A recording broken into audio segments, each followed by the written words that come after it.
ইলিশ মাছের তেল আর ভাজা থাকলে আর অন্য কিছু লাগে না, ওটা দিয়ে ভাত খাওয়া হয়ে যায়। Hello friend, good morning.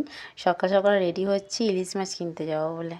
আজকাল এমন অভ্যাস হয়ে গেছে, হাজব্যান্ড আমাকে নিয়েই কিন্তু বাজার করতে যায়। আসলে হাজব্যান্ড বাজার করতো, কিন্তু আমি যখন থেকে বাজার করতে গেছি আমি কিন্তু বুঝে শুনে মাছ, বুঝে শুনে সবজি, ফল যা কিছু কিন্তু একদম হিসাব করে ভালোভাবে কিনতে পারি। সেই জন্য কিন্তু হাজব্যান্ড আমাকে নিয়ে যায়। শুধু ইলিশ মাছ কিনিনি, সাথে পমফ্রেট মাছও কিনেছি। তবে আজকে কিন্তু পমফ্রেট মাছটা করবো না, পমফ্রেট মাছটা ধুয়ে রেখে দিয়েছিলাম, পরের দিন করেছিলাম। এখন কিন্তু একটু অবাকই হয়ে যাই। একটা সময় এমনই ছিল যে বাড়ি থেকে কিন্তু বেরোতে পারতাম না, বেরোনোর আগে কিন্তু পারমিশন নিতে হতো।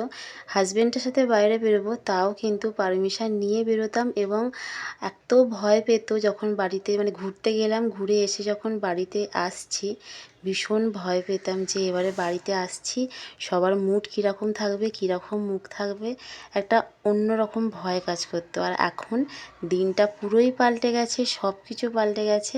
এখন আমি আমার নিজের সংসারে নিজের মতো করে আছি, যখন যেটা ইচ্ছা হয় সেটা আমি করছি। আসলে সব কিছুই কিন্তু পাল্টে যায়, কিন্তু স্মৃতিগুলো কখনো ভোলা যায় না। ভালো স্মৃতি যেমন ভোলা যায় না, খারাপ স্মৃতিও কিন্তু সেরকম ভোলা যায় না।